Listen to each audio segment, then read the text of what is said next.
पाकिस्तान और आईएमएफ के दरमियान 3 अरब डॉलर्स के स्टाफ लेवल मुआहदे के बाद स्टॉक मार्केट में तेजी नजर आ रही है और 100 इंडेक्स आज 14 माह के बाद 44,000 पॉइंट्स की सतह अबूर कर गया है। आज इंडेक्स में 626 पॉइंट्स का इजाफा देखा गया।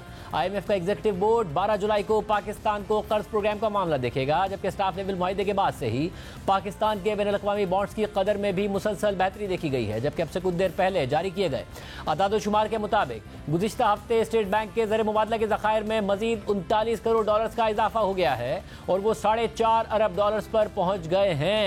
इस हवाले से बात करेंगे माहिर मईशत मोहम्मद सुहेल साहब हमारे साथ मौजूद। मोहम्मद सुहेल साहब, बहुत शुक्रिया मुझे ज्वाइन करने के लिए। ज़ाहिर स्टॉक मार्केट में तेजी है, 14 माह के बाद 44,000 पॉइंट से ऊपर गई है। क्या जो गैर यकीनी थी वो मुकम्मल तौर पर खत्म हो गई, कंसर्न्स मुकम्मल तौर पर खत्म हो गए, या मार्केट इतना ज्यादा अंडर वैल्यूड थी कि रिस्पॉन्ड कर रही है आईएमएफ से स्टाफ लेवल मुआहदे के साथ, मगर खदशात अभी भी मौजूद हैं, कंसर्न्स अभी भी मौजूद हैं? देखिए, शॉर्ट टर्म में तो काफी हद तक खदशात खत्म हो गए हैं। मीडियम टर्म में 6-12 महीने के बाद क्या होगा वो जरूर है, मगर ये आईएमएफ का मुआहदा बड़ा प्लेजेंट सरप्राइज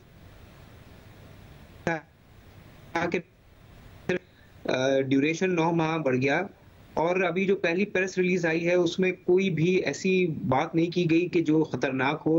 हमें डर था कि श्रीलंका और घाना की तरह ये ना कह दे आईएमएफ कि आपका डेट रीपेमेंट अनसस्टेनेबल है और आप डेट को रीस्ट्रक्चर कराएं या रीप्रोफाइल कराएं। तो आई थिंक इन सारे लिहाज से जो ये प्रोग्राम है वो तवक्कुआ से बहुत ही बेहतर था, जिसकी हमने इंडिकेशन ये देखी कि 4 रोज में स्टॉक मार्केट डॉलर टर्म्स में 10% बढ़ गई है, जो रीजन की बेस्ट परफॉर्मिंग मार्केट है। और ना सिर्फ ये, बल्कि आप जो डॉलर बॉन्ड्स हैं उनको तो उसमें तो बहुत ज़्यादा इम्प्रूवमेंट आई है और 2024 और 25 का जो बॉन्ड है वो तकरीबन पिछले कोई 6-7 माह में डबल हो गया है। तो मेरे ख्याल में शॉर्ट टर्म में खदशात ख़त्म हो गए और चूंकि बोर्ड मीटिंग भी कॉल हो गई है तो बज़ाहिर नहीं लग रहा कि कोई रुकावट है, कम से कम पहली ट्रांच रिलीज होने में। और आगे क्या मार्केट एक्सपेक्ट करती है, या फिर जो एज इकोनॉमिस्ट क्या एक्सपेक्ट किया जा रहा है कि किस डायरेक्शन में चीज़ें जानी चाहिए? देखिए, 9 माह तक तो रिस्क कम लग रहा है। सबसे बड़ा जो अगला पाकिस्तान के लिए टेस्ट होगा वो होगा कि जो अगला रिव्यू होगा जो मेरे हिसाब से सितंबर-अक्टूबर में होगा और वो केयरटेकर हुकूमत की दौर में होगा। तो बज़ाहिर तो केयरटेकर हुकूमत को जो आईएमएफ के परफॉर्मेंस क्राइटेरियाज हैं, जो डॉक्यूमेंट्स आएगा 14-12 तारीख के बाद उसमें होंगे, जिसमें बिजली, गैस, पीडीएल, डॉलर की कदर और प्राइमरी डेफिसिट और इस तरह की चीजें होंगी। तो मुझे लगता है नहीं है कि सियासी हुकूमत होगी नहीं तो वो रुकावट करे। सर साहब, यानी ये स्मूथ ट्रांजिशन उसी सूरत में हो सकती है और आगे इसी तरह चल सकते हैं कि अब गलती की कोई गुंजाइश नहीं है, इस प्रोग्राम में कोई एक्सपेरिमेंट ना हो जिसकी कम तवक्को है, ये हुकूमत चली जाएगी, केयर टेकर की कोई पॉलिटिकल स्टेक्स नहीं है, फिर अगली हुकूमत आते ही कंटिन्यू करे आईएमएफ के साथ एक और प्रोग्राम के लिए ताकि ये इस्तेहकाम रहे। बिल्कुल ऐसा ही है, क्योंकि देखिए इसमें 3 किस्तें हैं। पहली किस्त तो 12 तारीख को रिलीज हो जाएगी, फिर दूसरी किस्त केयरटेकर हुकूमत के दौर में होगी और जो तीसरी होगी वो नई हुकूमत के दौर में होगी। तो बज़ाहिर ये लग रहा है कि जो क्राइसिस से पाकिस्तान गुजर रहा है ये तीनों हुकूमतें शायद कंप्लाई कर लें आईएमएफ की कंडीशंस, और चूंकि इलेक्शन का फेयर नहीं होगा केयरटेकर गवर्नमेंट को, नई गवर्नमेंट को, तो अगर कोई थोड़े अनपॉपुलर डिसीजन लेने हैं तो वो ले लेगी। मगर फिर चैलेंज होगा नई हुकूमत का कि वो फिर आईएमएफ के साथ रीनिगोशिएट करे एक बड़ा 3-4 साल का प्रोग्राम और उसको इंगेज करे, जो ट्रस्ट डेफिसिट का इशू है उसको रिजॉल्व करे।